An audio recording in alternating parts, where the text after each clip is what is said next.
Pourquoi nettoyer énergétiquement son lieu de vie ou son espace de travail? C'est ce qu'on va voir aujourd'hui.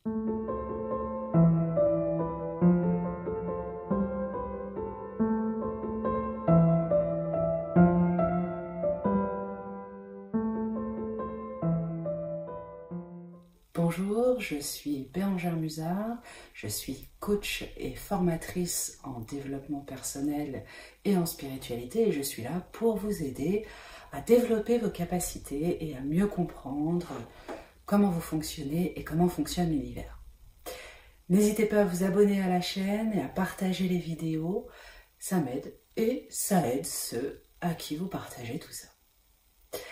Alors, aujourd'hui, on va voir pourquoi c'est important de nettoyer son lieu de vie de façon énergétique. C'est une question qui m'a été posée, où on m'a demandé pourquoi est-ce qu'il fallait nettoyer énergétiquement sa maison, quel était le risque de ne pas le faire. Alors, sur le moment, j'ai eu envie de simplement répondre, pourquoi est-ce que tu te laves tous les matins? Pourquoi est-ce que tu passes l'aspirateur dans ta maison? Pourquoi est-ce que tu fais le ménage ou la vaisselle ou pour que ce soit propre en fait. Alors c'est quelque chose qu'on ne nous apprend pas du tout. On nous apprend effectivement à nous faire une douche tous les matins ou tous les soirs. On nous apprend à faire le ménage, ranger la maison, nettoyer régulièrement, laver les vêtements, etc., etc. Donc on nous apprend à nettoyer ce qui se trouve dans la matière. Mais comme on ne nous parle pas du tout d'énergie, de spiritualité et de vibration, eh bien ça paraît complètement fou de nettoyer son environnement énergétiquement. Alors qu'en fait, c'est tout à fait la même chose que lorsque l'on fait le ménage chez soi. Eh bien, chaque jour, il y a de la poussière qui rentre, de la saleté qui s'accumule. Et parce qu'on vit, parce que c'est comme ça, eh bien, énergétiquement, c'est exactement la même chose. Au niveau vibratoire, au niveau énergétique, lorsque l'on va aller dans la rue, qu'on va rencontrer des personnes, que l'on va croiser des champs magnétiques, des champs d'énergie, des auras de tout un tas de personnes, des lieux plus ou moins lourds, plus ou moins chargés, eh bien on va nous aussi se charger énergétiquement de saleté, on pourrait l'appeler comme ça.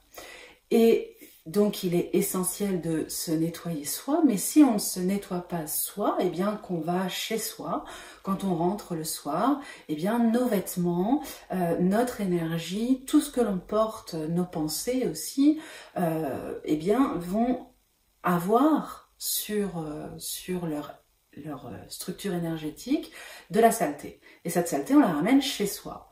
Et on l'accumule chez soi. Et puis en plus, chez soi, il y a de temps en temps des disputes, des désaccords, des pensées négatives, des routines négatives qui font qu'on amoncelle dans les murs, dans les coins, dans la maison, en fonction des lieux, de l'énergie négative, des pensées négatives que l'on laisse échapper de soi. Et ça n'est pas anormal, c'est pour tout le monde pareil. Simplement, il est essentiel à un moment de nettoyer tout ce qui traîne dans les coins de la maison au niveau énergétique parce que comme les toiles d'araignée, eh bien ça va se mettre et s'amonceler et s'accumuler au fil du temps. Et ça peut rendre une atmosphère lourde, pesante, négative, avec des sensations de fatigue, avec des sensations de lourdeur, avec des sensations d'avoir souvent une pression dans la tête, toujours au même endroit dans la maison. Les espaces de repas, si vous mangez dans la cuisine, ça va avoir plus tendance à s'accumuler dans la cuisine, parce que les repas sont des moments où l'on parle. La chambre où il y a aussi des choses qui se disent, les vêtements de la journée qui sont mis à tel endroit, qui portent aussi cette énergie. Donc tout ça fait que au quotidien, en fait, juste en étant soi-même et en étant absolument normal, eh bien on accumule au fur et à mesure des énergies, des pensées négatives, comme de la poussière énergétique qu'il va falloir nettoyer de temps en temps. Voilà. Alors, moi, j'ai souvent expliqué que quand on passe l'aspirateur physiquement dans sa maison, il est intéressant de passer l'aspirateur énergétique justement pour que tout type de poussière, visible ou invisible, puisse être nettoyé. Lorsque on se prend sa douche le matin, eh bien, on se passe le savon physique, mais on peut aussi nettoyer avec l'eau son aura de façon à ce que tout ça soit aussi évacué. Et c'est des petites habitudes qui permettent une hygiène énergétique quotidienne, en fait. Ensuite, il y a effectivement alors, vous prenez bien conscience que là, c'est chez vous, il y a vous, il y a votre conjoint ou votre conjointe, il y a vos enfants, l'animal de compagnie ou les animaux de compagnie, et puis il y a des gens qui viennent, des amis, des parents, de la famille, etc. Donc, tout ce petit va-et-vient et toute cette vie intramuros fait que il y a vos émotions, vos énergies, les émotions et les énergies de votre mari ou de votre femme, les émotions et les énergies de vos enfants, les émotions et les énergies de vos animaux. Et puis, quand il y a des amis qui viennent, eh bien ça crée une atmosphère, ça crée une énergie, il y a des choses qui restent, il y a des choses qui repartent avec vos amis, quand il y a de la famille, etc., etc. Donc, juste sur un environnement maison, eh bien, il y a déjà pas mal à nettoyer régulièrement. Mais c'est exactement la même chose que physiquement. C'est-à-dire que si vous invitez des amis, derrière, il va falloir passer la serpillière, passer l'aspirateur et la serpillière parce que il y a eu des va-et-vient et que ça salit. Et c'est la même chose, en fait, au niveau énergétique. Mais vous vous doutez bien que dans une grande entreprise, eh bien, il y a aussi... Si vous travaillez avec 50 ou 120 ou 400 personnes, eh bien à chaque fois c'est 400 énergies, 400 émotions personnelles, 400 pensées personnelles, 400 des petits conflits, des machins, des trucs, et puis tout ça, ça s'amoncelle et ça s'accumule aussi. Ce qui fait que parfois dans des entreprises, il y a vraiment un grand besoin de faire du nettoyage parce que ça s'alourdit régulièrement.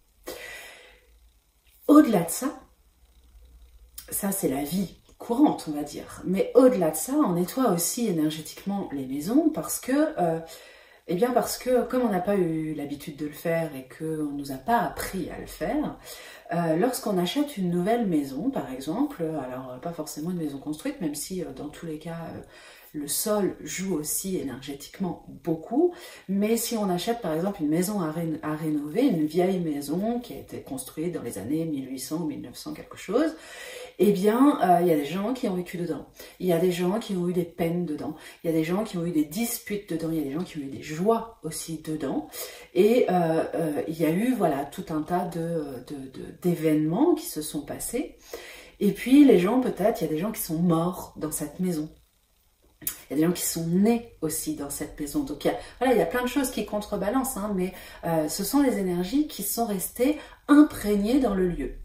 Et donc on peut se retrouver avec des entités, des personnes qui par exemple sont mortes.